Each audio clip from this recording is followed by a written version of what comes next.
Yuri Vaz, homem de cabelos encaracolados e escuros. Ele está com uma camisa com estampa de onça sobre camiseta bege e calça cinza. Atrás dele há uma parede verde.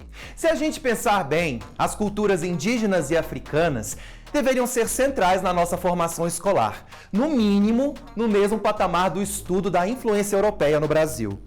Mas enquanto isso ainda não é realidade na maioria das nossas escolas, essa é a perspectiva da Escola Pluricultural Odé Caiodê e do Espaço Cultural Vila Esperança, na cidade de Goiás. Eu sou Yuri Vaz e este é o Escola na Real. Nesse episódio, Lucimar Menezes conversa com as professoras Emicleia Pinheiro e Adriana Rebouças, lá da Escola Pluricultural e do Espaço Vila Esperança. É um projeto de educação tão incrível que dá vontade de voltar para o ensino básico só para estudar nesse lugar cheio de encantos das nossas raízes culturais. E o bate-papo vai ser em dose dupla, viu? Não deixe de conferir. Fica com a gente! Imagens de 3 crianças, uma delas é cadeirante. 3 adolescentes olham um celular e 2 crianças brincam de bola. Em uma sala de aula, 2 adolescentes e um professor. Imagens dos apresentadores Lucimar, Nara e Yuri. Escola na Real, escrito em letras brancas sobre um fundo laranja. Mesa redonda com uma cadeira. Sentado à mesa está Lucimar Menezes. À frente dele há uma caneca. Ao fundo, uma TV exibe o vídeo da entrevistada Emicleia Ribeiro. Olá! Bem-vindas, bem-vindos ao podcast Escola na Real. Lucimar, eu sou homem Lucimar negro de Menezes cabelos curtos. E hoje nós vamos Ele conversar está com uma camisa de forma polo remota vermelha e calça com as cinza. professoras Emicleia Pinheiro e Adriana Rebouças. Elas estão aqui representando 2 grandes instituições que trabalham a educação antirracista, sendo elas o Espaço Cultural Vila Esperança e também a Escola Pluricultural Odé Caiodé. Estão interessados? Estão interessadas? Então, vem comigo!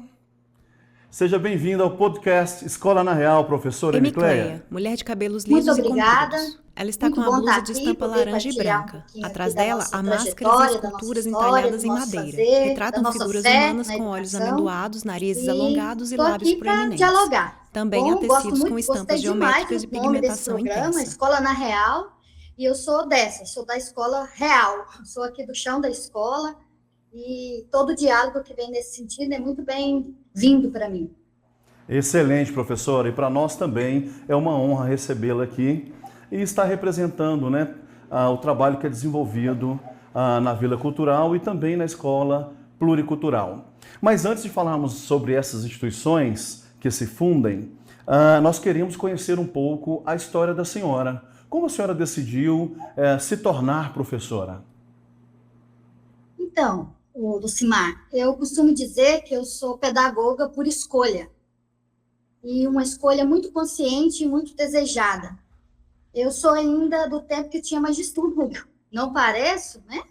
Essa cara nova assim, mas sou do tempo que ainda tinha magistério. Fui da última turma que existia como magistério quando a gente chegava no 2º grau, né? Então tive essa escolha já bem cedo. E quando termino o magistério, o meu desejo pela educação sempre crescia. E aí eu fui cursar pedagogia, uma cidade, não sou da cidade de Goiás, eu nasci numa cidade próxima aqui, e de lá me desloquei para outra cidade para cursar pedagogia. E cursando pedagogia, eu conheci a Vila, foi ali que o meu caminho se encontra, né, o da Vila Esperança, porque a tia Rô, que é hoje a diretora da escola, foi minha colega, isso eu estou dizendo no final de 99, ali nos anos 99, né, 1999. Então, de lá para cá, eu já tinha essa certeza de querer a educação, e uma educação que transforma o ser humano, que potencializa o ser humano, e ao encontrar a Vila Esperança, que é um projeto de educação que desde sua fundação já tem esse propósito, foi para mim um encontro mesmo. Então, quando eu termino a faculdade, eu sou convidada para fazer parte da equipe e venho para Goiás de Malicuia, de corpo e alma. E venho fazer parte desse projeto que já tem quase 40 anos aí de existência. Professora, a senhora está na cidade de Goiás, onde fica a Vila Cultural, também a escola a qual a senhora trabalha, mas na sua trajetória acadêmica, escolar, houve um professor, uma professora que te cativou, que marcou a sua vida? Professores sempre marcam, né? Eu tive, na minha trajetória enquanto estudante, que ainda sou, a gente sempre tem essa questão de professores que marcam. Infelizmente, existe até aqueles que marcam não positivamente. Mas eu tive, sim, no longo da minha trajetória, eu tive professores que, inclusive, me serviram de estímulo, de inspiração, e desde o meu primário, sabe? Aí você me perguntando, me vem na cabeça, assim, uma professora de 4ª série, onde o afeto, onde o ensinar e o aprender acontecia dentro de um processo afetivo, e isso me marcou bastante. E depois, na faculdade, lógico, eu tive colegas, como a Tia Rô e outras, né? Mas também tive professoras que me marcaram muito positivamente, que cultivaram muito essa minha fé na educação. Então vamos entender agora um pouco da escola. Tem o espaço cultural e a escola pluricultural. Resume para a gente assim, o que é, se são duas instituições diferentes ou é uma só? Como que se deu o processo de instalação, de construção desse projeto? Então, Lucimar, vou dar tentar aqui uma didática aqui que ajude a vocês todos a perceberem uma história que é longa, pelo menos ter uma noção, né? Porque é uma história, eu estou falando de uma história de quase 40 anos, então o resumo ele nunca vai ser o suficiente, né? Mas o Espaço Cultural Vila Esperança, ele surge em Goiás nos anos 90, ele surge como um projeto de educação, cultura, arte, cidadania, religiosidade. Num cenário, a cidade de Goiás, a gente está falando de um município que dentro do país se destaca pelo número de assentamentos da reforma agrária. Né? A gente é um dos municípios, o município que tem mais assentamentos já regularizados. E nesses anos 90, o município de Goiás era muito efervescente esse movimento do povo tomando conta da teologia da libertação, do teatro do oprimido.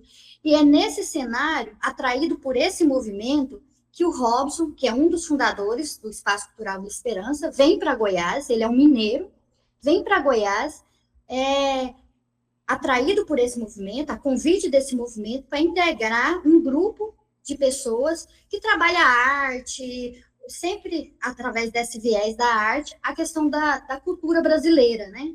E depois tem o Pio Campo, que aí já é um italiano, que também vem para Goiás, atraído por esse movimento. Acontece esse encontro dos dois como fundadores, mas de muitas outras pessoas, porque a vila, desde o começo, é um projeto coletivo, então não é feito por um só. Mas o Robson, na sua genialidade, na sua potência de ser líder, mobiliza esse grupo de pessoas que trabalham muito, muito dentro da comunidade, com projetos, desenvolvendo projetos de arte, música, teatro, expressões corporais e todas as linguagens da arte como forma de expressão. E aí, de início, esse projeto ele é vinculado muito à diocese, né, porque tinha esse movimento de ir nos assentamentos, desenvolver atividades, receber ir na comunidade, propor dinâmicas, né, de arte assim, para expressão, inclusive para manifestação dessa expressão do povo, assim, do povo assumir seu lugar. E passando o tempo, o projeto vai se tornando, assim como a trajetória dele inteira, vai se firmando e cria um projeto de independência. E aí o Espaço Cultural Vila Esperança nasce como uma associação, em 94, essa coisa de data eu posso me equivocar uns números aí, tá? Ele nasce como associação, onde é adquirido um terreno com bens particulares, coletados coletivamente, mas assim, com a iniciativa particular, mas com a questão social, compra-se um terreno, onde hoje é brotada a vila, onde é construída a Vila Esperança, e os projetos de educação, cultura, arte, cidadania vão cada vez mais se fortalecendo, se nutrindo e se realizando nessa perspectiva da diversidade. É um projeto de ser brasileiro. Se é brasileiro, a gente é diverso, é plural, né? A gente acha que não muito difícil a gente vai chegar nessa percepção. Mas o que a gente traz enquanto projeto de educação desde o início é reconhecer nessa diversidade a matriz do povo brasileiro, a raiz indígena e africana que nos pertence, né? Que nos é naturalmente fundamento de ser cidadão brasileiro, né? E é nessa perspectiva que o projeto desenvolve suas atividades desde o início, trazendo para o centro da roda essas culturas que e muitas horas são marginalizadas. A gente tem elas como referência e potência de riqueza a ser aprendida, muita coisa para ser aprendida, né? Então, começa com esse grupo de teatro, mais formalizado assim, um grupo de teatro que tinha um grupo de adolescentes, especialmente, que frequentava, né, inclusive fez parte dos primeiros construções aqui da vila, deles participarem cantando, dançando e também vendo a vila, a gente diz assim, como se fosse a vila brotando, né? Depois ela tem um projeto, o primeiro projeto estruturado que ela tem é uma brinquedoteca, o Estatuto da Criança e do Adolescente, que agora está fazendo, né, fez aniversário há pouco, estava nascendo naquele momento, então o direito de brincar, o direito de ser da criança estava em um momento propício assim para ser visto, né, e legalizado no sentido de ter uma lei. E nesse momento a vila também se mostra como muita potência para contribuir nesse cenário. E aí a gente nasce aqui dentro uma brinquedoteca Alegria do Povo, onde o objetivo central da criança ser o que ela já é em toda a sua potência, né? Não é aquilo de ser quando vai crescer, é que a criança já é, e a diversidade presente no ser criança também. E depois aí vai tendo parcerias com as escolas da cidade, que vêm aqui para fazer atividades complementares. A Vila Esperança se apresenta como uma contraproposta, não é contra a escola, mas é contraproposta, uma possibilidade outra de educação. Já de início pelo espaço físico, né? Quando a gente se fala de escola, principalmente nos anos 90 ali, as escolas todas de uma cor só, aquela padrão, todo mundo um atrás do outro, e vem para um espaço realizar atividades onde a roda é o exercício central, desde que chega, vamos fazer roda, sair um de trás do outro, cada um tem o seu lugar, um lugar que é colorido, cheio de árvores, cheio de a gente com os bichos próximos, né, com os animais aqui. Então, já mostra uma proposta outra de educação, tendo firme um propósito de educação, mas não sendo uma escola. Com o decorrer e promovendo também formações com as escolas da cidade, parcerias com a Secretaria do município, né, de prestação de serviço. E com o passar do tempo, tem uma escola que se firma mais no vim trazer as crianças aqui. E com essa escola se inicia uma parceria. E aí, dessa história com essa escola estadual na época, né, Dom Abel, começa-se a tecer essa escola. Inicialmente, a escola, juridicamente, burocraticamente, era pela essa escola estadual Dom Abel, mas ela funcionava aqui como se fosse uma extensão, sabe? Não só se vinha nas tardes. Professora, só para entender melhor, o Espaço Cultural, ele então era uma instituição que promovia atividades lúdicas, atividades culturais para as escolas que já eram escolas regulares da cidade de Goiás, é isso? Então, o Espaço Cultural Vila Esperança, ele não se restringe à escola. Ele é um lugar de fazer educação no geral. Mas o público de escolas frequenta ainda, né? Que vem aqui na busca assim, de se complementar. E teve esse momento na trajetória da Vila Esperança que a gente teve, de forma mais sistematizada, escolas que vinham aqui no contraturno realizar atividades. Certo? Entendi. Então, era uma parceria. E teve também a Brinquedoteca Alegria do Povo. A Brinquedoteca Alegria do Povo, as crianças tinham como exigência estar estudando em outra escola e faziam aqui atividade no contraturno, mas juntava crianças de todas as escolas. tinha a turma de segunda-feira, de terça-feira, de acordo com a idade, sabe? Entendi. Outra questão que eu quero perguntá-la, antes da senhora prosseguir. A senhora mencionou que nos anos 90, não é isso? Ainda era nos inícios dos anos 90. Isso. As escolas em Goiás, tanto municipal quanto estadual, elas não tinham algo que me chamou a atenção. As cores, essa vibração que o espaço cultural e a escola pluricultural, que daqui a pouco a senhora vai falar, tem. Porque hoje eu percebo que tem uma padronização, não só no estado de Goiás, né, nas escolas municipais, estaduais, mas acredito que em muitos estados do Brasil, de padronização, que eu não vejo mais, tantas cores dentro da escola. E essa é uma característica do espaço cultural e da escola onde você atua, não é isso? Isso. Essa questão do espaço físico, e depois quando a gente estiver falando um pouco mais da ODECA e EUD, assim, pontualmente, a gente vai frisar isso, que o espaço físico, as cores e tudo que compõe o espaço que a gente está, ele não é meramente algo enfeite, sabe? Tudo aquilo faz parte, a questão da estética, a estética como cuidado, como identidade, né? Eu ponho aquilo que eu gosto, aquilo que transparece para o outro que aquele lugar foi preparado. Então, a escola é uma forma, isso da gente trazer cor, trazer... quando vocês estão olhando, vocês vão, acho que em algum momento aí vocês vão ver onde eu estou. Eu não estou no cenário montado, né? Eu estou aqui numa sala, num lugar chamado Quilombo, que é o primeiro espaço que foi limpo, o chão, e foi organizado para ser lugar de vivência, sabe? Então, o Quilombo, com esse nome, também muitos lugares aqui vai receber nomes também, assim, que evocam por aquilo que ele evoca, por aquilo que ele vivencia. E aí, logicamente, como Quilombo, vocês vão estar vendo aí, tem máscaras, tem tecidos, tem elementos que comunicam, né? Que comunicam, já para quem for conseguir perceber, uma proposta de educação.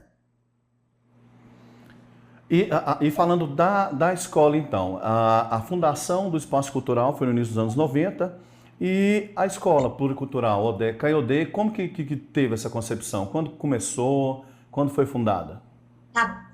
Então, ficando bem assim, frisado, que o Espaço Cultural Vila Esperança vem primeiro, mas ele tem uma proposta de educação, que é a proposta de educação da escola, que de forma sistemática, institucionalizada, vem depois, né? O Espaço Cultural Vila Esperança, enquanto projeto de educação, desenvolveu e desenvolve ainda, porque a escola continua sendo um dos projetos, vários projetos. A gente tem a rádio, a gente tem grupo de percussão, e a gente tem algumas atividades que vão compondo o Espaço Cultural Vila Esperança, sendo a escola, o central, que eu posso dizer assim, até pela potência e pela força que a escola tem, né? Então, a escola, ela vai surgir no Espaço Cultural Vila Esperança no final dos anos 90, de forma já... Porque ela começou em parceria com essa escola, primeiro ano, depois em primeiro e segundo, depois, né, de forma gradativa. Em 2002, a gente já estava com o ciclo formado, até a quarta série. Mas a gente ainda não existia junto ao MEC. Mas em 2002, a gente já se lança como Escola Pluricultural ODECA EUD. E aí esse nome se apresenta como uma oração, uma força, um fundamento, uma filosofia do que a escola se propõe. Então, em 2002, ela é inaugurada. Esse nome dela é um nome também, não é em português, né? Todo mundo percebe. É um nome muito simples, mas que na hora de falar, muita gente fica em dúvida. Escola Pluricultural, ODE, com acento agudo mesmo, e cai o D para baixo. E muita gente vai, né, pela história, e é justificado, inclusive, pela história, por que essa língua nos parece estranha, sendo que não deveria, porque esse nome da escola está em língua iorubá. E iorubá é uma das línguas faladas ali numa parte da África, que a história prova que muitos dos negros trazidos para o Brasil vieram dessa região, né? Muito ali da Nigéria e em torno ali. Então, em 2002 ela é inaugurada, mas em 2004 que ela tem a autorização junto ao MEC, Foi em 2002 que a gente monta uma equipe, cria-se, registra-se o projeto, e aí passa por todos os trâmites que uma escola, quando vai se nascer como instituição, passa, né? De passar pelo Conselho da Educação e tudo mais. Poderia voltar sobre a questão da identidade da escola, identidade visual? Bom, e também eu acho que tem que falar um pouco mais, aí eu já estou falando um pouco assim, é porque tem que falar um pouco do nome da escola, dos fundamentos, sabe? Eu não sei se eu já coloco isso agora. Por gentileza, fica à vontade. Põe sim. Então, eu vou apresentar assim, aí a gente dá esse salto na história do Espaço Cultural Vila Esperança, que tem muita coisa aí, e que aí a gente convida mesmo, né? Acho que vocês também depois vão repassar, podem acessar na página de vocês aí, para ter acesso a essa história, que é grande, que é uma roda que é maior do que a escola, mas que a escola vai representar muito bem ela. E a escola, e quando a gente coloca esse nome, Escola Pluricultural ODECA-EUD, esse nome se apresenta já com toda a força, porque a gente, quando coloca escola, ele é também demarcar que a gente escolheu ter uma escola aqui dentro. Aqui já é um espaço, já era e continua sendo um espaço de educação, mas que ela se assume como escola por acreditar que a escola traria e trouxe e traz algo que, enquanto Espaço Cultural Vila Esperança, a gente tinha mais dificuldade, que era da continuidade. Como eu disse, as crianças vinham aqui, depois voltam para lá, para o espaço delas da escola, então não tinha uma continuidade, assim, né, da proposta, às vezes, muitas das vezes. E como escola, a primeira questão que a gente tem é de ressignificar a rotina. O que muita gente acha que escola nossa escola, Deus me livre, como é que vocês aguentam? Você que é professor já deve ter ouvido, né? Como vocês aguentam a escola, essa rotina de escola? Para a gente, desde o início, a escolha de fazer uma escola aqui é ver que a rotina não é repetição, é possibilidade.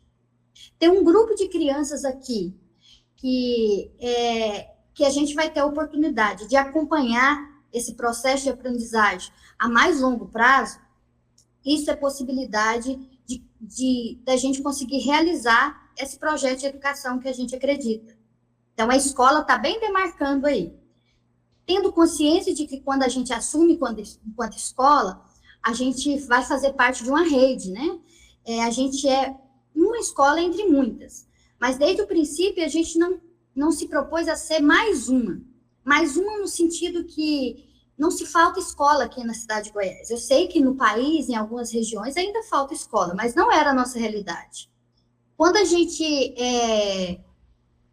escolhe, né, ter essa escola aqui, foi porque faltava essa escola, esse propósito, com essa metodologia, com esse fundamento de ser escola. Então, demarca muito essa escolha. Pluricultural, o nome pluricultural é para demarcar essa questão da diversidade como potência e não como ameaça. E o pluricultural aqui, se a gente hoje fosse ler à luz da academia, dos estudos, não caberia muito, né? Porque a gente tem a interculturalidade, a gente tem outras, mas aqui o pluricultural dá conta sim, porque o pluricultural está falando dessa diversidade ser vista, ser olhada e ser, inclusive, ressaltada aquelas que são matrizes.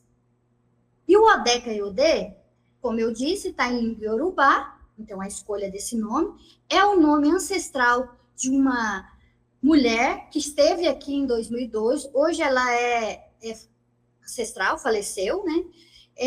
Que é a Estela, mãe Estela, uma mulher negra, viúva, zeladora de um terreiro de candomblé, um dos maiores do Brasil, que é o Cofonjá. Ela é da Bahia, né? E ela veio aqui, nos autorizou e nos deu essa honra e essa responsabilidade dessa escola levar o nome dela, ancestral, o nome religioso dela. Odé, dentro da religiosidade africana, é um orixá da caça, da fartura, daquele que vai atrás. Então, Odé, Caiodê, e Caiodê é alegria, o caçador traz alegria. Para nós, o nome dessa escola ser esse, dá para a gente a responsabilidade, a consciência, o presente, de ter o conhecimento como uma forma de caçar e de encontrar o nosso melhor. Encontrar dentro daquilo que Paulo Freire fala, né? Que a gente vai encontrando na caminhada, né? A boniteza está aí no caminhar. Então, o caçador traz alegria. O estudo como uma forma de eu me tornar uma pessoa melhor. Não melhor do que o outro, mas melhor do que eu mesmo. Então, quando eu estudo, quando eu me permito aprender, eu me fortaleço enquanto ser humano. E enquanto ser humano que atua nesse mundo, né? Então, sim. Não, pode continuar. Então, a Escola Pluricultural da FEUD funciona, atende educação infantil e primeira fase do ensino fundamental. Essa escola que foi gerada, aí vocês podem ter mesmo essa ideia de ser gerada, né? Como uma barriga aí, a Vila Esperança é essa barriga que gera essa escola, que depois que nasce é uma filha que vai tendo a sua caminhada também independente, né? Mas tendo na mãe a sua fonte, e a sua fonte está muito ligada a essa concepção de educação de um ser humano melhor, e aí ela vai se realizando, não é uma escola pronta, assim como nenhuma é, e que aí tem na sua trajetória em 2004 ela tem essa autorização. Se a gente pensar aí, né, assim, a gente tem já 21 anos de autorizada, mas a gente já funciona enquanto escola há quase 30. Mais de autorizada. E aí, quando ela se institucionaliza junto ao MEC, a gente nasce como escola, reassina e ter o nome junto ao censo, Escola Pluricultural da FEUD, que funciona de educação infantil e 5º ano. A escola, então, atende crianças de 6 a 10 anos? De 4 e 5 anos. Educação infantil aqui, a gente trabalha com 4 e 5 anos, e depois de 1º ao 5º. É uma escola regular, então, assim, que muita gente fala, mas é escola, criança que vai estudar em outra escola e vem de outra escola para cá também. E aí, depois a Adriana vai falar um pouco mais disso, eu acho que é importante, necessário, mas é uma escola que quando ela se propõe a ser escola, mesmo sabendo, mesmo quando eu coloquei lá do início, que a Vila nasce de alguma forma para contestar as escolas daquele momento, né? Eu coloquei isso e continuo colocando, a Vila Esperança, ela contesta essa educação que não seja atravessada pelas pessoas que fazem ela, que não seja movida pelo corpo, pela fala. É uma escola que se propõe a se realizar através dos valores civilizatórios dessas culturas ancestrais. Então, a questão da oralidade, da circularidade, da corporeidade, tem que estar presente no seu dia a dia, porque senão ela não tem sentido de ser. Professora, existem muitas comunidades quilombolas em Goiás, e a escola ODECA-IOD, ela se propõe a atender essas crianças dos quilombos ou toda a comunidade? Como é a comunidade escolar? Uma palavra que nos define, que eu poderia posso sempre me lançar dela, é diversidade. A Vila, como projeto social, e depois a escola que nasce dela, tem o propósito de dar oportunidade para ser vivenciada por todos que queiram, como diz a tia Ruth, né? Todos que tenham coragem de vivenciar ela, porque ela vai evocar a gente ser o que a gente é. Então, a gente hoje, a comunidade aqui, que estuda aqui, é diversidade. A gente tem gente do lado, um vizinho, que talvez não estuda aqui. E a gente tem gente de assentamento que vem estudar aqui. Isso é movido, no nosso acreditar, porque a gente tem muito definida a proposta de educação. Então, quando a pessoa chega aqui, ela vai, em certa medida, mesmo que não tenha, já adentrar aí na concepção de uma educação por essas vias da diversidade. E, às vezes, não é todo mundo que está, né, se encontra.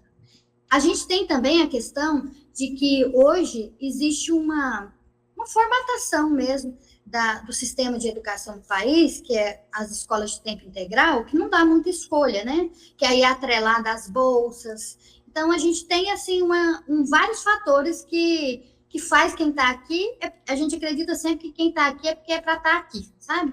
Mas é aberta a todo mundo que queira, todo mundo que deseje fazer junto, porque a proposta sempre que alguém chega aqui, e isso desde que a Vila nasce, porque a Vila nasce, Lucimar, como eu disse, como um projeto social, né? Mas um projeto social que nunca se pautou no assistencialismo, de vem a mim que vamos dar, sabe? Venha, vamos fazer junto, vamos trocar. Isso é sabedoria ancestral também, né? E então, ninguém é bom o bastante só para dar, nem ruim que não tenha nada para trocar. E então o espaço cultural e a escola também se propõem a isso. Ela é registrada como uma escola particular, isso é interessante, importante de todo mundo que está assistindo e ouvindo a gente saber, porque quando a gente vai registrar uma escola, a gente tem uns quadradinhos, e a gente tem problema com quadrado, a gente tem a tendência a parar as arestas, porque a gente gosta de roda, né? Mas o que a gente fez? Não é particular porque a gente não tem fins lucrativos. A gente não é filantrópica porque a gente não tem uma entidade que mantém ela. Tem a vila, mas também é um projeto social.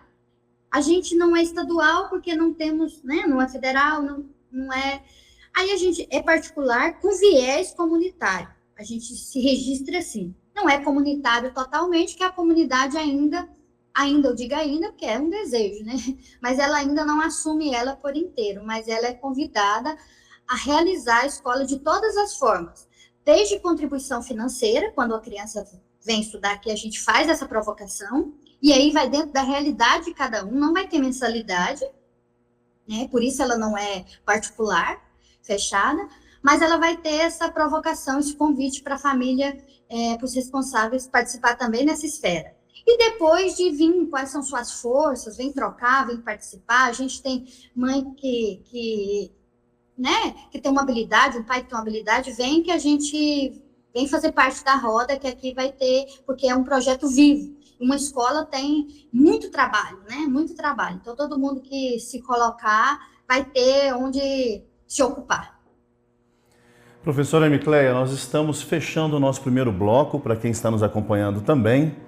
E eu gostaria de pedir que a senhora aproveite este momento para deixar um recado, uma mensagem aos professores e professoras que estão nos assistindo, nos acompanhando e ouvindo, sobre como podem fazer um trabalho semelhante ao que vocês desenvolvem aí na Vila Esperança e na Escola Pluricultural. Então, já que eu vou falar para meus pares, minhas pares, né? Eu sei bem que não é fácil. A história da vila é prova que não é fácil. Aqui, o espaço físico é prova disso, é em cima de pedra. Um dia, quem vier aqui vai ver que é em cima de pedra que é construído. Então, nunca esteve, nem a gente, né, vai estar tudo favorável. Mas é o acreditar, o querer, o desejar, e na medida, sem também se colocar no lugar do Salvador. Nem Jesus Cristo, né, conseguiu todo mundo. Mas não é esse. A gente aqui, eu acredito muito no ser professora como algo de profissão, né? De algo profissional, da gente ser competente, da gente estudar, da gente se potencializar. Mas tem algo que faz parte da nossa profissão, que é do afetar. Ser afetado, principalmente, e neste momento está requerendo muita gente que a gente seja afetado de uma forma que não nos adoeça. Aí eu trago, inclusive, o que Che Guevara fala, né? Requer da gente endurecer sem perder a ternura, porque a gente está no momento, sim, que a educação, e sempre foi, mas é cenário de disputa, é cenário de abusos, é cenário de injustiça, e que a gente, como professor, pode ser agente de transformação, na medida que a gente consegue, na medida que nos é possível, e também na medida que a gente se propõe a ser possível. Na rede pública, mais ainda, a gente tem hoje muitas questões que podem vir como amarras, né? E vêm, e chegam. Mas tem algo dentro da gente que não vai dominar, que é esse ser professora por escolha ou assumir com responsabilidade que a gente tem, né? Com o desejo que a gente tem de transformar, de ser aquilo que você me coloca, a pergunta, de ser uma professora que marque nossos alunos, mas que marque positivamente, né? Se a gente conseguir incidir na vida de a gente já está cumprindo muito bem, né? A transformação, a contribuição de transformação no mundo. Isso, e quero aproveitar também para reforçar o convite a todo mundo a conhecer um pouco mais, a vir, se possível, a entrar no site, a ver os vídeos, porque eu falo de um lugar, de acontecimentos que são vivos, que lateja, né? Então, palavra nenhuma vai ser o suficiente, embora a palavra tenha axé, mas é pouco, né? Eu espero ter, né, assim, contribuído, mas muito mais no sentido de causar curiosidade, de provocar curiosidade, tá? E agradeço. Excelente. A palavra da professora Micleia Pinheiro é transformação. Muito obrigado, professora, por esse momento aqui conosco. Obrigada a você. Pessoal, nós vamos dar um tempo para um pequeno intervalo, é só um recreio rápido e já já retornamos com a professora Adriana Rebouças, dando continuidade sobre o tema de hoje. Até mais! Imagens dos apresentadores Lucimar, Nara e Yuri. Escola na Real, escrito em letras brancas sobre um fundo verde. Imagens dos apresentadores Lucimar, Nara e Yuri. Escola na Real, escrito em letras laranjas sobre fundo creme. Yuri. Na Escola Pluricultural Odé Caiodê e na Vila Esperança, a valorização da diversidade é central, em especial das nossas raízes indígena e africana. O podcast Escola na Real apresenta projetos como esse, de educação e direitos humanos, que valorizam os diversos saberes e as diferentes histórias e culturas que nos formam e perpassam nossas vidas. Fica com a gente, pois ainda temos muito a aprender com esses projetos.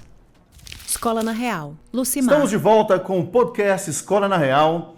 Hoje estamos conversando sobre um projeto na cidade de Goiás, desenvolvido por duas professoras que são representantes da Vila Esperança e também da Escola Pluricultural Odé Caiodê. Agora com a professora Adriana Rebouças. Seja bem-vinda, professora Adriana. Adriana, jovem de cabelos curtos e ondulados. Adriana usa 3 colares de miçangas coloridas e blusa de estampa de cobra. Atrás dela, há máscaras e esculturas entalhadas em madeira. Muita Tratam alegria figuras e humanas também com olhos de amendoados, uma narizes certa, alongados e lábios proeminentes. Nervosismo, Também há já que é um tecidos com projeto estampas tão importante geométricas e para todos pigmentação nós que intensa. vivenciamos ele aqui em Goiás.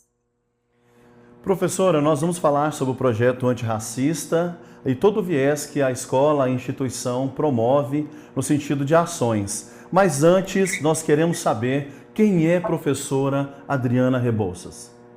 Nossa, que pergunta difícil, né? Dizer quem é a gente. Então, eu sou Adriana, sou nascida e criada aqui no município de Goiás. Conheci a Vila Esperança no meio da minha trajetória acadêmica, né? Fiz a formação em matemática e comecei a lecionar, né? Assim, o desejo de lecionar veio muito cedo, começando dando aula particulares e, né, nesse viés, né? Já que a matemática já era uma área que eu tinha uma certa habilidade. Vou atrás dos lugares na busca, né, de adentrar nesses espaços, né, nas escolas, mas as primeiras falas que eu tive é que eu não tinha cara de professora, né, então isso me deu um certo, né, constrangimento, né, qual que é a cara de professora, né, e depois encontrei pessoas que eu já tinha conhecimento e comecei a lecionar na rede estadual, ainda como contrato, né. E aí, nesse tráfego, né, de lecionar através de contrato, que a gente sai de um espaço e vai para outro, foi que eu adentrei aqui o Espaço Cultural Vila Esperança, a Escola Cultural Odé Caiodê, que ainda tinha um vínculo com o Estado, como a Micleia explicou anteriormente, então eu vim para substituir uma professora que estava de licença maternidade. Né, isso em 2004, né, onde a escola estava nesse processo de autorização, e aí quando ela autoriza, que ela, né, começa a caminhar com a legitimidade do MEC, né, de tudo que era necessário, o Espaço Cultural Vila Esperança me contrata em 2004, e desde então estou aqui, né, vivendo esse processo. É um processo de desconstrução, né, eu termino a graduação de matemáticas sem querer saber da matemática que a universidade estava me apresentando, já que era uma matemática muito distante de uma prática educativa que a Odeca Iodê e a Vila Esperança propunha e que estava me colocando no processo de formação.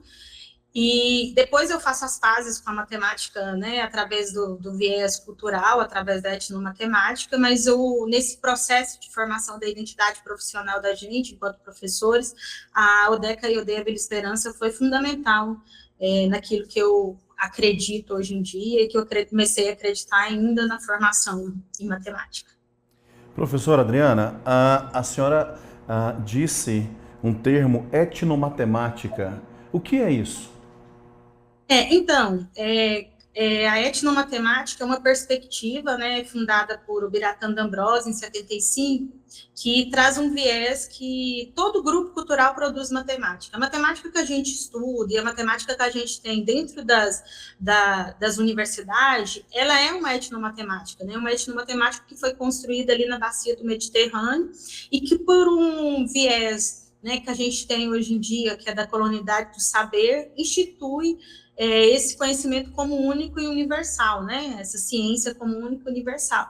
E a etnomatemática ela é uma proposta que vem, né, para pesquisar e para legitimar as outras formas de conhecimento matemático que os grupos culturais produzem, né? Então, os povos indígenas, de forma geral, têm formas de fazer matemática, a costureira, né, o carpinteiro,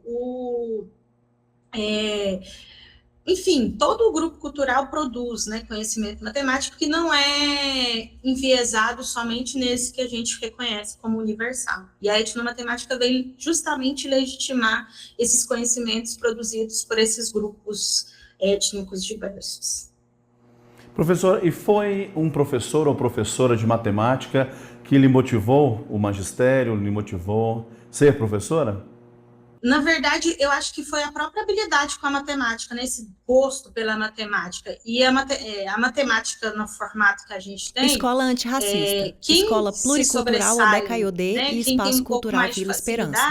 Acaba sempre nesse movimento de ensinar os outros, né? Então, eu estava sempre nesse movimento em sala de aula e depois, antes mesmo de terminar o ensino médio, nesse lugar de ensinar, né? De vivenciar através das aulas de reforço essa questão de ensinar mesmo, ensinar e aprender matemática nesse caminho. Então, assim, não necessariamente foi um professor de matemática, porque quando eu analiso os professores de matemática que eu tive, nenhum tiver esse cuidado, né, que hoje em dia eu reconheço como necessário dentro desse lugar de ensinar e aprender, mas muito pelo lugar mesmo que a matemática me colocava de possibilidade de ensinar aquilo que eu já sabia. Mas existia um professor, uma professora que marcou a sua história escolar? Na primeira fase, eu tive uma que foi muito... aquilo, né? O que marca a gente é a afetividade, né? Então, eu tinha uma professora que, mesmo sem saber dos processos que eu passava em casa, né, de início de separação da minha mãe com meu pai, assim, né, desse desafio de querer separar, eu lembro muito de estar vivendo isso em casa e ela tendo momentos, assim, muito particulares de chamar, de fazer coisas que não fazia. É muito difícil, porque, assim, eu fui uma criança... Lucimar, que eu estudei em escola conveniada, né? E aí eu era as bolsistas. Os bolsistas não têm muito espaços nesses lugares, né? Assim, de afetividade. Então é difícil algum professor ter me marcado tanto por conta disso, né? Ele marcava outras realidades, né? Quem tinha determinados sobrenomes, né? Que já tinham os papéis dentro das escolas, assim. Então, foram poucos os que tinham esse cuidado de afeto nesse lugar de diferença social mesmo que a escola tinha, mas que não era inclusiva nesse sentido. Professora Adriana, mas conta pra gente, foi uma dificuldade, um desafio para você enquanto criança, adolescente, estudar num ambiente assim? Com certeza. Quando eu penso na Aldeca IOD, né, que é uma proposta de coletividade, tudo é partilhado, e eu vivi uma realidade tão outra, que era tudo individual, né, só participava das coisas quem tinha condição financeira, é um marco para mim, assim, muito de tentar fazer diferente, né, de se colocar nesse lugar de fazer diferente, né. Aqui na Aldeca IOD, as crianças não participam das coisas porque tem figurino ou não tem figurino, porque a mãe pode ou não pode. A gente abre para que todas tenham acesso ao máximo de possibilidades daquilo que elas de fato gostam e têm interesse. A senhora poderia me contar assim outras diferenças da escola, digamos, tradicional com a Aldeca IOD? Por exemplo, eu também estudei em escola conveniada e eu lembro que algo que me deixava muito incomodado era o meu colega ter um lanche que ele trazia de casa, um sanduíche, alguma coisa assim, e eu não ter. Então, assim, elenca pra gente outras diferenças que tem nessa escola que vocês proporcionam coletivamente. Então, a gente trabalha pelo viés da coletividade, né? Então, tudo é muito coletivo. É desafiante lidar com o coletivo, principalmente na sociedade que a gente vive, que é extremamente competitiva e individualista, né? Então, as crianças, por exemplo, a gente trabalha com materiais coletivos, então as crianças no princípio do ano trazem um material, e esse material ele é gerido coletivamente dentro da sala, então tem a latinha coletivo, o lápis é coletivo, a escola ela é um espaço de pertencimento e de trabalho de coletividade, né? Ela não é minha, ou da Emicleia, ou dos fundadores, ou da equipe de educadores, mas ela é nossa, né? Cada criança que está ali, ela evocada a se sentir pertencente desse lugar e cuidar dele de forma que ele perdure aí por muito e muito tempo, né? Então, essa ideia de coletividade é muito. A gente não lida com lanche individual, né? Sempre lanche coletivo, né? Quando a gente tem algum aspecto que tem essas questões individuais, é sempre nesse lugar de o que entra para o portão da escola já não é meu, é nosso, né? Então, a gente sempre está nesse processo de compartilhar, né? De trazer e compartilhar. Então, acho que isso é uma experiência muito rica de aprender a compartilhar, né? E compartilhar em todos os sentidos, né? Acho que a ideia do nome da escola e da filosofia que a escola evoca, né? O caçador que traz alegria, né? Quem é o caçador, né? O caçador é aquele que tem, né, uma competência ou que é instituído por uma comunidade para caçar. Mas ele não caça para ele caça para a comunidade, né? Então, acho que essa ideia de partilha, né? E de sempre essa ideia de o que é caçado, ele traz para o coletivo, inclusive o conhecimento, né? Então, se a gente tem, por exemplo, o governo mirim, que é as lideranças infantis, né? A gente tem o presidente, a presidenta, que escolhe os ministros, que a gente tem o ministro da ecologia, o ministro da cultura, da educação, da arte, da ludicidade. Cada grupo de criança da turma, né? Tem um representante que é eleito pela turma, esse coletivo ele representa, né? Então, ele, quando é necessário sair e representar o grupo, ele também faz esse lugar de eu vou representando o meu coletivo e eu volto, trazendo e partilhando aquilo que eu busquei e que eu vivenciei ali, né? Então, quando a gente pensa na questão do lanche, dos objetos, mas eu amplio para todas as questões que transversaliza o processo de educação, né? É o conhecimento, é a possibilidade de vivenciar espaços que às vezes não é possível para todo mundo. Então, esse lugar de coletividade, de partilha, de compartilhamento também aparece nesse sentido, né? Professora Adriana, e falando ainda em dificuldades, quais as dificuldades que vocês enfrentaram com o processo de instalação de uma escola tão diferente? Então, Lucimar, a gente está numa cidade extremamente colonial, né? A gente já não é mais uma colônia, mas que impera essa questão da colonialidade, né? Desse pensamento eurocêntrico que manipula, né? Quando a gente pensa na história da cidade de Goiás, o mito fundante é do Anhanguera, né? Quando a gente pensa nas histórias e nas narrativas outras, né, dos povos negros que ajudaram a construir a nossa cidade, né? É muito atrelada só à condição de trabalho físico, né? E então a gente constrói um espaço cultural Vila Esperança, que traz para o centro da roda essas epistemes que foram negligenciadas pela história, que são as indígenas e africanas, né? Quando a gente se propõe a fazer uma escola, e que esse nome traz o nome de uma mulher negra, uma mulher que teve função na vida dela, ser uma Ialorixá, de um Ilê Axé, né, em Salvador, e que traz um nome de origem africana, a gente já está rompendo, já está numa luta constante, né, de ter, num cenário como esse, que é o da cidade de Goiás, que mesmo a partir da Lei 10.639, 11.645, a gente tem avançado, né, ainda assim, a gente... por ser uma escola como a gente por ter o nome que a gente tem, por carregar essa identidade que a gente se propõe a carregar, já é um desafio, né? E quais desafios que a gente aparece o racismo estrutural, para nós, de frente, dificilmente alguém vai falar essas questões, mas no entorno, e o que chega para a gente de falas, né, com relação ao processo de educação, a questão de todas as formas mesmo de negligenciar, de falar para as crianças que devem sair desse espaço por ser isso. Um desafio financeiro, né?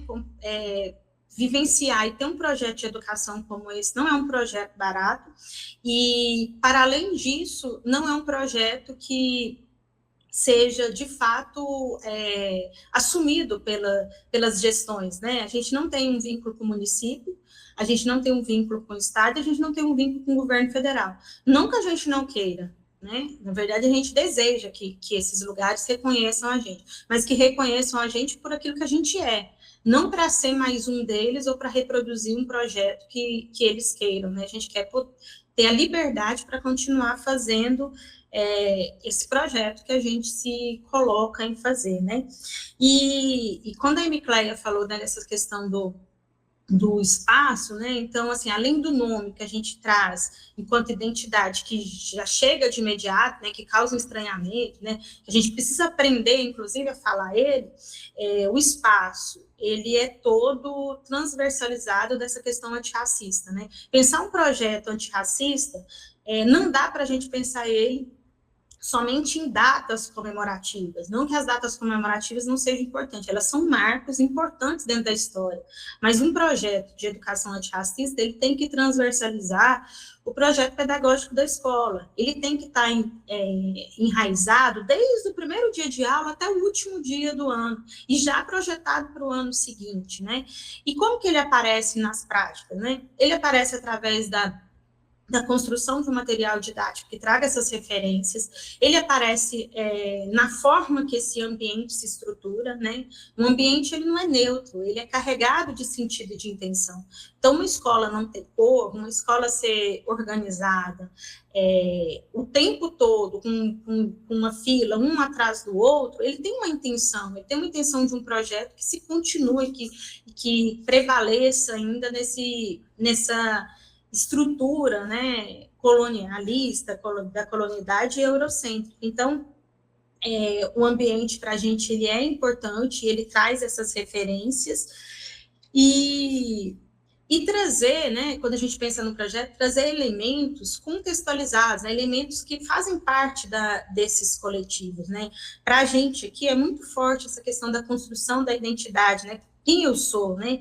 E é uma pergunta difícil da gente falar, porque a gente não aprende a dizer da gente, né? Então, a gente tem esse desafio. E aí tem um projeto para a gente, assim, muito marcante, que chama Projeto Ancestralidade, né? Que, inclusive, a Emicleia está terminando, em breve vai defender o trabalho dela de mestrado, que justamente fala disso, né? Que é um projeto que traz como referência a história de cada um, né? E a história de cada um, ela vai dar elementos para eu me reconhecer dentro dessa matriz que é diversa do povo brasileiro, né? E reconhecer as minhas forças, né? Ter nesse lugar de ancestralidade a presença dos nossos avós, né? Que são as figuras que para a criança é aquilo que é concreto e que é palpável, né?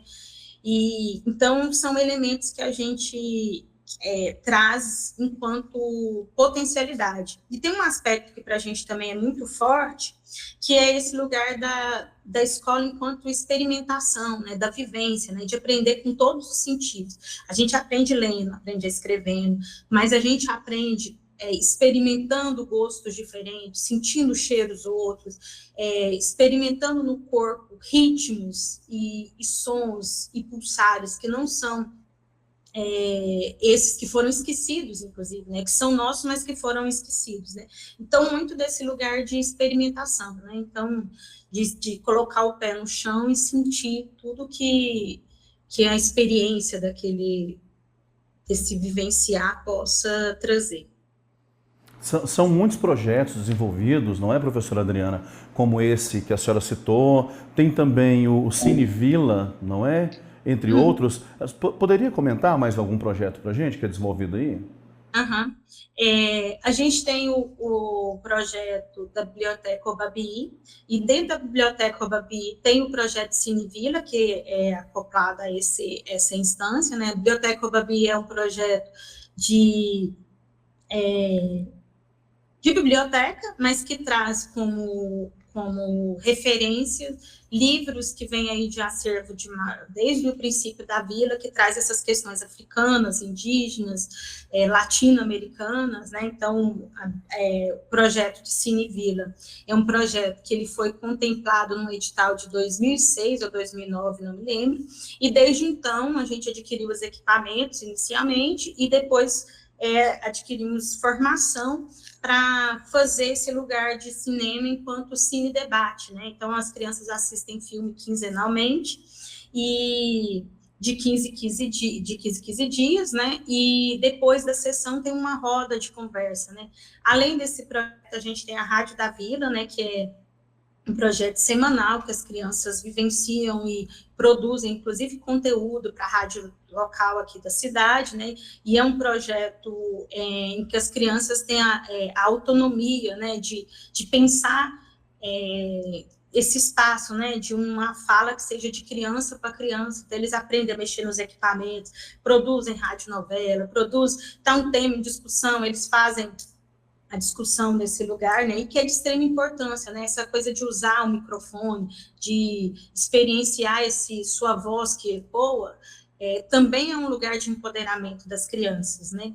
A gente tem as atividades que envolvem as vivências, né, tem o OJODE, que é a tarde de vivência africana, né, que ela acontece nas quintas-feiras, quando acontece nas quintas-feiras, que é uma tarde que as crianças vão retornar para vivenciar a cultura africana e afro-brasileira, né? Então, as crianças entram, elas dançam, elas cantam, escutam mitos que trazem como referências narrativas do continente africano, né? Com personagens e que tragam esses elementos. Depois as crianças, a gente divide em oficinas, né, nessa tarde, e aí as crianças vão ter a oportunidade de escolher qual o trabalho que ela quer desenvolver nessa tarde, né?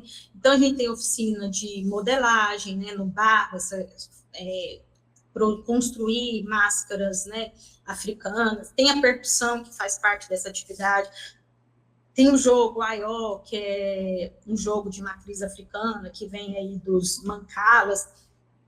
Tem culinária, tem várias oficinas dentro dessa temática africana que as crianças têm, adolescentes, é uma atividade que é aberta para a comunidade, podem vivenciar. E depois elas retornam e vão compartilhar dessa experiência que foi na tarde. E depois a gente finaliza com a G1, né, que é a hora de comer juntos, né, e experimentar esses sabores que trazem referência, né, da culinária africana e afro-brasileira.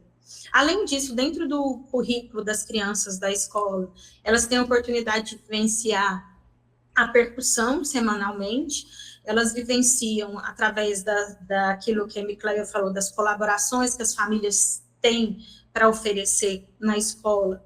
Então, a gente tem duas famílias que têm oferecido, né? Uma mãe de uma criança do 5º ano e da educação infantil oferece capoeira de 15 em 15 dias, que é a Alessandra, e o Samuel, que é agora pai de 2 crianças, uma do 4º ano e do 1º ano, que passou pelo processo da Vila Esperança, né, de formação, né, do grupo de teatro, de oficina, e agora ele trabalha com a máscara, com a modelagem no barro, e ele oferece oficina de modelagem para as crianças de 15 15 dias. A gente tem a dança criativa, que é um movimento das crianças através da corporeidade, né, de experienciar a corporeidade e a ludicidade através de ritmos e sons dos mais diversos possível, e é uma hora também de encontro delas com elas mesmas. E a rádio, que é oferecida para as crianças da educação infantil 1º ano, dentro do turno do matutino, dentro do horário regular da escola, e ela é oferecida à tarde para as crianças que têm interesse de participar. Além do teatro, né? A gente tem um grupo de teatro que utiliza o teatro para apresentar narrativas, né? De origem africana e afro-brasileiras, que eles acham importante, e as crianças da escola, esse é um grupo de adolescentes, crianças que passaram pelo processo da escola, terminou o 5º ano e foi para seguir o caminho, mas continua vivenciando o projeto através do teatro, e esse teatro também ele é apresentado para as crianças da escola que vão cultivando o interesse e o gosto por essa arte. Professora Adriana, então esse já é um resultado das crianças que passaram pela escola e ainda retornam, depois de terem saído da escola, para praticar uma atividade dentro ainda da instituição. Além desse, quais outros resultados que tiveram? Então, assim, falar de educação é um desafio grande, porque é difícil, não é um resultado palpável, né, que a gente produz e a gente vê esse resultado, né? Mas o que a gente percebe em contato com essas instituições que tem aqui no município de Goiás, né? A gente tem aqui a Universidade Estadual de Goiás, a Universidade Federal de Goiás e o Instituto Federal Goiano, que todos os movimentos que a gente tem de encontro com essas instituições, a gente tem sempre uma devolutiva das crianças que passaram aqui, que ingressam nesses espaços, né? Como crianças comunicativas, de pensamento crítico muito bem formado, e criança que se articula muito bem nessa questão da comunicação, do seu posicionamento, né, de estar. Então, esse aí é um que todas as vezes que a gente tem a oportunidade de encontrar, a gente vê. E as outras que a gente vai, assim, percebendo no caminho, né? Semana passada a gente teve uma adolescente que passou pela escola, né, e uma das atividades que ela mais se destacava e que gostava muito era da rádio, né, ela vivenciou muito, assim, e que agora, né, ela estava de férias do curso que ela está fazendo, que é jornalismo, né, então aquilo que ela se inspirou aqui enquanto criança, ela vivenciou no Instituto Federal aqui no ensino médio, né, com técnico em vídeo, em áudio e vídeo, e depois, no ensino superior, procurou uma formação que tivesse a ver e reconhece esse lugar, né, de formação. Como ela bem disse, né, tudo que a gente vivenciou e que eu vivenciei aqui, ecoa aonde eu chego, né, então esses são resultados. E a gente tem o Samuel, que é aquele pai que eu falei para você, que agora trabalha com a máscara, que vivenciou o processo aqui. A gente tem o Ronaldo, que é uma criança que passou pelo processo da escola, que estudou todo o processo e agora é professor de percussão aqui dentro da instituição. A gente tem a Olinda, que é uma educadora que também vivenciou o processo e que agora atua como professora, né? Então, são espaços que a gente percebe e que a gente consegue ver esses resultados, né? Além, professora Adriana, dos pais, como a senhora mencionou, que tem pais que atuam dentro da unidade, tem outra história assim, de impacto para as famílias, para os pais, para a comunidade em si? Eu acredito assim, que de forma geral, para o município, para as famílias, é um grande privilégio ter as crianças estudando num espaço como esse, né? A oportunidade de verem as crianças e ver esse lugar aparecendo e tendo a repercussão que tem, né? Dentro de emissoras também grandes, como a Rede Globo, com projetos que são apoiados, eu acho que isso são elementos que para as famílias são elementos importantes. E para o município também, né, que ainda tem uma certa dificuldade de reconhecer, mas eu acredito que o quanto de crianças que a Escola Pluricultural da Caio, Espaço Cultural Vila Esperança formou ao longo do tempo, incide no município muito mais com práticas cada vez mais evidentes de propostas africanas e afro-brasileiras, né, de reconhecendo nesses espaços. Então, acredito que esse lugar tenha impactado nesse caminho, né? E por falar em reconhecimento da comunidade, dos pais, a escola também foi reconhecida por muitos prêmios, né? Não é isso? Prêmio nacional, internacional. Fala de algum pra gente e o que impactou a escola receber esse prêmio. É difícil falar de alguns, porque realmente são vários e a gente tinha que ter feito uma cola aqui com a lista inteira. Mas, assim, a escola ela é reconhecida como uma escola transformadora, né? Inicialmente eram 21 escolas no âmbito nacional. Em 2019, ela foi conhecida como uma escola criativa, e isso é em nível internacional, né, que tem essa questão. Recebeu alguns prêmios, né, já foi premiada pelo Criança Esperança, acho que 3 ou 4 vezes, já foi premiada por ser uma escola que trabalha na perspectiva antirracista. Eu esqueci o nome do prêmio agora, mas já foi algumas vezes pelo CERT, né, premiada e reconhecida justamente por fazer a prática que ela faz. Assim, a gente, inclusive, a maioria dos prêmios que a gente adquiriu ao longo da história são prêmios que não têm um valor alto, mas que são prêmios que ajudam a sustentar esse projeto de educação, né? Então, a gente está sempre concorrendo aos editais que aparecem, porque, inclusive, são esses editais que têm fortalecido, além do reconhecimento, mas também fortalecido a questão de subsistência, né? Pensar uma proposta de educação que não seja a convencional pensar uma proposta de educação que tem um custo, né? Que tem um investimento. Então, a gente está em busca sempre desses editais de reconhecimento, porque eles são, inclusive, fonte de subsistência para o projeto, né?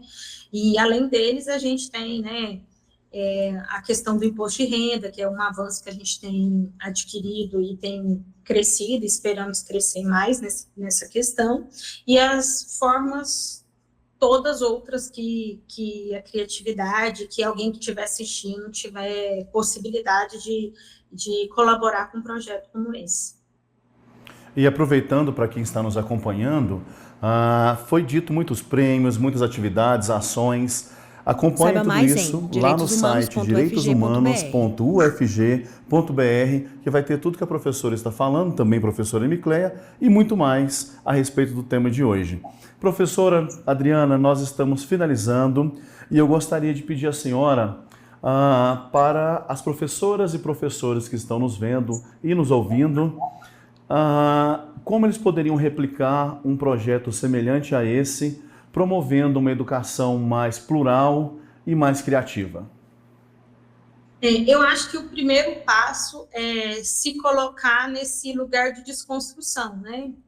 Infelizmente, a maioria dos processos de formação que a gente vivencia, mesmo com os avanços que a gente tem, ainda é muito tímido nesse lugar, né? Principalmente das questões africanas, afro-brasileiras, indígenas, né? Então, é se colocar nesse lugar, primeiro, de desconstrução, né? De de querer aprender, depois se colocar nesse lugar de pesquisadores e pesquisadoras, né, de que a gente não vai ter uma proposta, um modelo para a gente seguir que vai estar pronto e vai ser dado a gente, né, então colocar nesse lugar de construção mesmo de uma proposta e se dá a oportunidade de experienciar, né? Às vezes a gente é tão preso em conceitos pré-concebidos que nem dá a oportunidade de experimentar algumas coisas, né? E eu acho que quando a gente experimenta, vai pulsar na gente, porque isso faz parte da nossa essência, né? Então, sentir o tambor tocando é sentir o coração da gente pulsando, né? E aí é retomar. E mais do que, né? Mesmo que eu não queira sentir, que aquilo ali não seja, a gente tem leis que regulamentam isso, né? Então, a gente tem a lei aí 10.639, 11.645, que nos coloca nesse lugar de busca mesmo, e de entender que a gente... essa proposta, essa perspectiva de uma educação antirracista, ela não vai acontecer só dentro das aulas caixinha de história, geografia ou literatura que é prevista, né? Que a gente tem que nos formar enquanto coletivo, né? Sair dessas áreas disciplinares para pensar, né, na interdisciplinaridade e eu ouso dizer na transdisciplinaridade, né, pensar sair desse universo. E o que a Amy Claire falou, né, aqui é um espaço de vivência, por mais que a gente traga elementos, fica o convite para quem tiver interesse de conhecer, né, a gente, inclusive as visitas de formação, é um espaço também que ajuda a gente a manter esse lugar financeiramente. Então, entre em contato para vir conhecer um pouquinho desse lugar e se inspirar para transformar práticas de vocês. Professora, muito obrigado pela sua participação aqui conosco, também a professora Emicléia Pinheiro. Foi muito bom ouvi-las e repassar a esse projeto grandioso sobre a educação antirracista. Obrigado. Obrigada, até mais. Obrigado a vocês também que estão nos acompanhando e até o próximo episódio de Escola na Real. Até! Escola na Real. Abre aspas. A escola é uma experiência muito rica de compartilhar em todos os sentidos. O nome da escola, Odé Caiodê, significa o caçador que traz alegria, mas ele não caça para ele caça para a comunidade. Então é essa a ideia de partilha, inclusive do conhecimento. Fecha aspas. Com essa bonita proposta explicada por Adriana Rebouças, finalizamos por hoje. Mas tem episódios novos do Escola na Real sempre às quintas-feiras, às 8 da manhã, no canal e perfil Direitos Humanos UFG, no YouTube e Spotify. Para saber mais, siga nosso perfil no Instagram, @Direitos Humanos UFG, ou acesse o site direitoshumanos.ufg.br. Até mais! O podcast Escola na Real é uma realização do Núcleo de Direitos Humanos da Universidade Federal de Goiás, com execução da Fundação de Apoio à Pesquisa e Fundação Rádio e Televisão Educativa e Cultural. Apoio da TV UFG, Laboratório de Luz e Cena e Laboratório de Tradução Audiovisual Acessível. E promoção da Coordenação Geral de Políticas Educacionais em Direitos Humanos da Secretaria de Educação Continuada, Alfabetização, Diversidade e Inclusão do Ministério da Educação do Governo Federal.